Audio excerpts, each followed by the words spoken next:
Hello. I know you're jealous. My earrings, little kitties. I know. It's okay to be jealous. And my shirt. Fluff you fluff and fluff. And this one is about positivity. You need to do things that keep you up. Honestly, I'm not gonna lie. These past couple weeks for me have been really hard. I'm obviously not going to get into it. It's just that sometimes you go through things that just absolutely drag you down. It could be the simplest thing, or it could be something detrimental to your whole entire world. Whatever is affecting you, whether it actually changes anything or it just makes you pissy for a while, it does bring you down, especially if enough of them happen in a row. So I've definitely been down for the past couple weeks. So you know what? We need this. We need positivity. We need to hear more happy things happening. I'm wearing a bracelet that my niece made me. I don't know what all of these things are, but there's like a strawberry. So that makes me happy. It's just adorable. It's cute. But I had another episode where I was talking about stuff that I read from the Good News Network. Like I said, it's such an amazing site. Like, it's just constant, here are some good things that are happening. So the world isn't just straight up evil. There are things that you can turn to where, you know, sometimes you just need to read a story where you go, aw. So, you know what, that's why on my Facebook, I follow a million different cat video things. So if I'm feeling sad, my Facebook feed is just flooded with cat videos. So I've said "aw" so many times. I don't know. I say it in my sleep, I'm sure.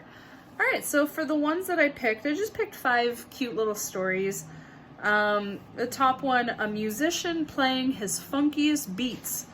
So it's just a musician that's on the street and he's playing his music, but it's on watermelon and kiwi. He's playing music on fruits. And it's pretty funky. So they just put that one up this morning. So if you want to actually see this guy playing music on watermelons and kiwi, it's worth a watch. I think this one is awesome, slightly scary to think of. But this one is New York turned the world's largest garbage dump into a green oasis of native grasses that also power homes. So I thought, oh my God, that's so cool. Now, the way they're doing it, I am not smart in any way. I don't know if this sounds sketchy or if this just sounds like a fire waiting to explode, but it's creating a park that's 3 times the size of Central Park, which is pretty ambitious. But what they do is they take this plastic sheeting and they cap it over top of all the garbage, because this dump got shut down, so it doesn't accept garbage anymore. It's just a place that's just filled with garbage. But they take the sheet and they cover it over all of the garbage. And then they bring in iron-rich soil from New Jersey and basically just cover over top of that. And then they make it grow fresh grass, and it's beautiful, and everyone that's driving by doesn't smell garbage anymore. They just see beautiful mounds of green grass and just this absolute beauty. But there's there are methane extraction pipes that channel the fumes of the underground detritus, and it goes into Staten Island homes, basically to power heating and stoves and different things in their home. So just to imagine that all this garbage is still kind of chilling out underneath these beautiful mounds of grass, it's kind of scary to think of. And then there are like pipes that are sucking out methane and stuff from it. So I don't know. It's scary to think of. And I hope that they're not literally just covering this whole entire thing just because it's ugly. I really hope that they did it economically and environmentally safe so people don't die. Because some people throw toxic things and nuclear things into garbage. So here's hoping it doesn't blow up. This one's cute. A bride and groom didn't just donate wedding food to homeless, they dished it up on their big day. So I'm hoping that these guys didn't do it just to receive, you know, good praise from the community and to kind of just be in the limelight for a bit. But apparently for their wedding, the day of their wedding, while they're in their suits and their bridal gowns and everything, the food that they had for their wedding, that same day, they were giving it out to homeless people. So I just thought that was really cute.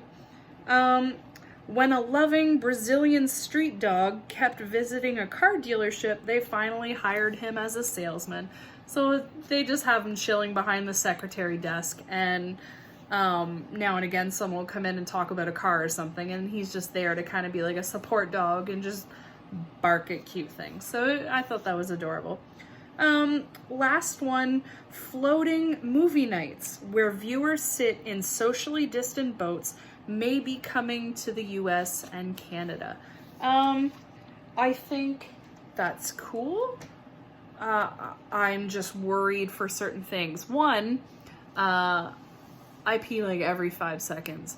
So it would be a lot harder in boats in the water watching shows to, you know, when the moment strikes, do I have to jump in the water and swim over to the washroom that would be on shore, or do I just jump in the water and let loose right there? Like, I don't know what to do. I pee all the time. So that would be kind of hard if you're just sitting on a boat. And normally if it's going to have the same aspect as like a car theater, oh my god, how am I saying this wrong? A drive-in theater. If it's kind of the same idea, normally drive-in theaters play like 2 movies back to back. So I would definitely need to go at some point. Also imagine if they just had like a retro night while they're in the boats and they play Jaws. Or like Deep Blue Sea or whatever it's called. I think that'd be pretty funny. And then if they had it like kind of around Halloween, so then while everyone's in their boats and watching these scary movies, people are like hired to kind of swim underneath and then rock the boat a bit just to make them all scream. I think that'd be cool.